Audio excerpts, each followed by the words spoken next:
mention sleep at all as one of the things that we want to include as a means for managing stress. Nobody mentioned that. As I was thinking afterwards of some of the things we didn't mention, that was one that popped into my head. Let me just say a quick word about sleep. Get some. So, how much does a person really need?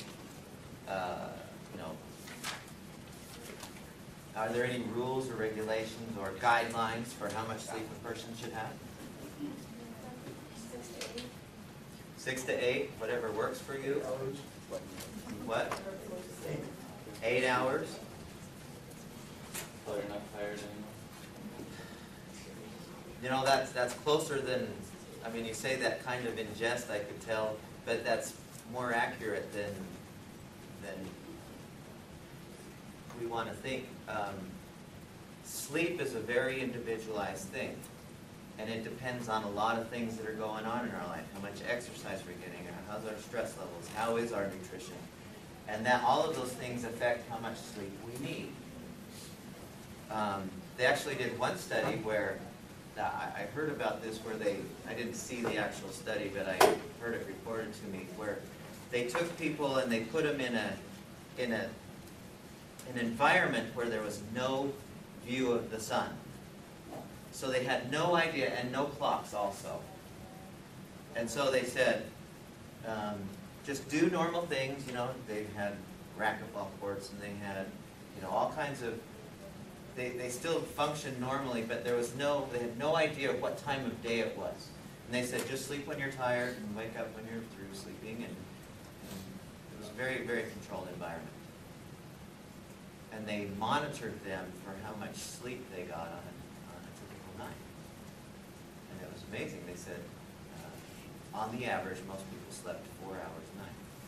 When they had no idea about, what time of day to fall asleep, but they averaged about 4 hours of sleep a day.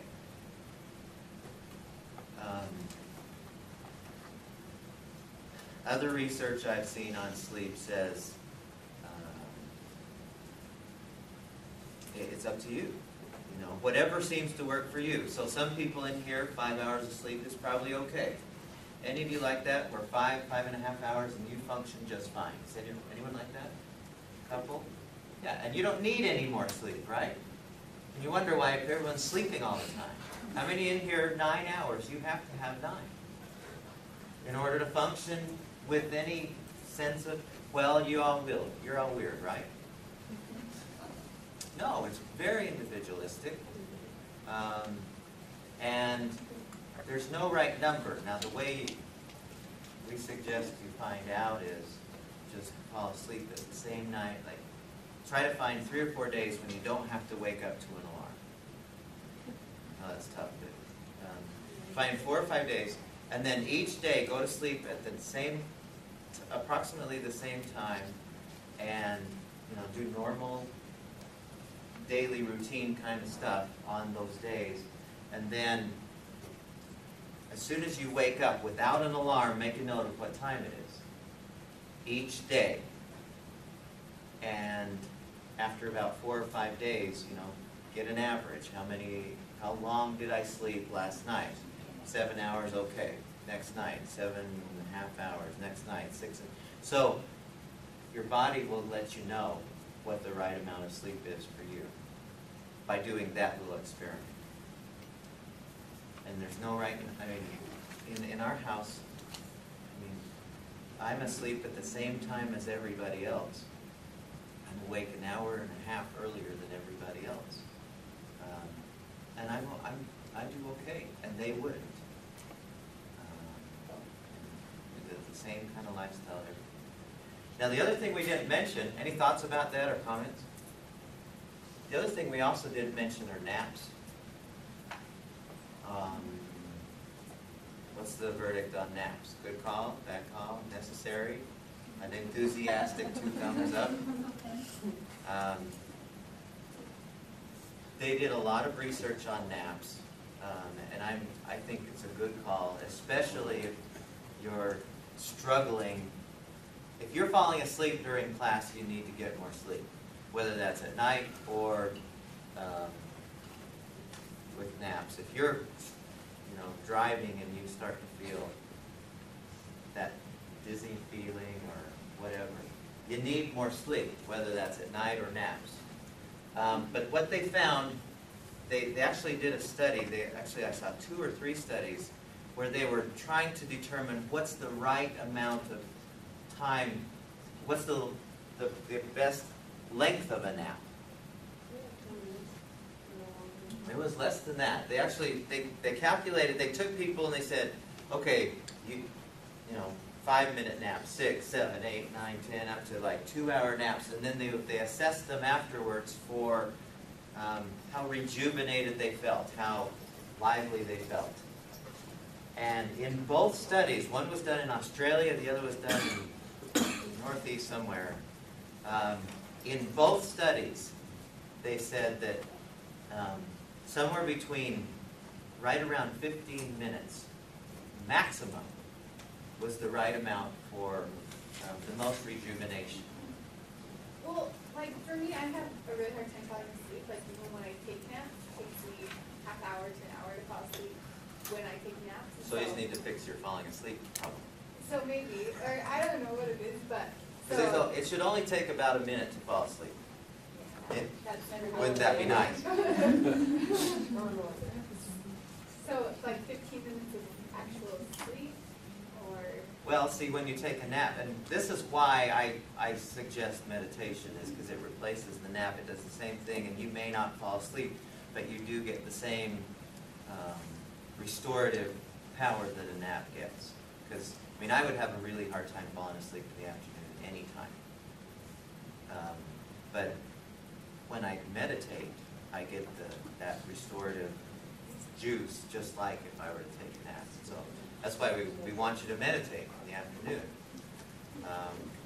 Because why does it make sense that a longer nap would be less beneficial for us? Sleep cycle. Exactly. Yeah. We start to get into sleep rhythms, and our body goes, oh, he's sleeping right now, not napping, he's sleeping, so. And then you come out of that and you feel worse, don't you? After you've been sleeping for an hour. Most people, they sleep that long in the afternoon, feel worse because they are going into sleeping rhythms, not napping rhythms. And there is something apparently natural about naps. Mexicans have it right. Okay, so I thought I should throw those two things out as good information. Any thoughts or questions about them? So what's the next leg? Question. Yes.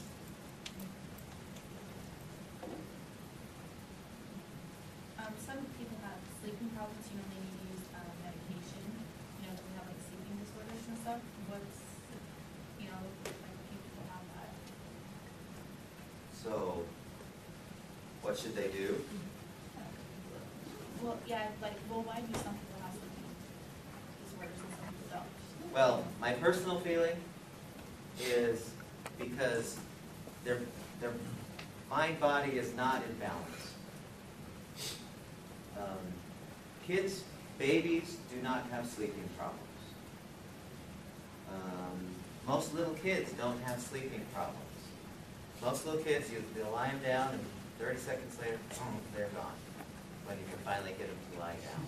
I think a lot of our sleeping problems are a result of our stress that's keeping us up and awake and going, and they take medication to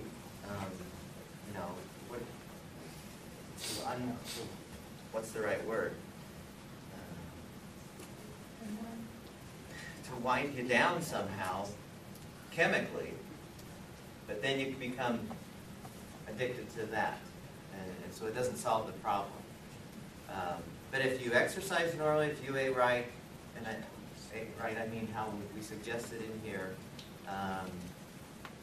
you meditated regularly, did yoga meditation, I'm convinced you would never have sleeping problems.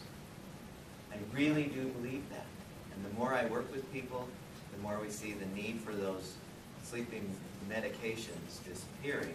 by just bringing balance back to the mind. Do you think like sleep apnea is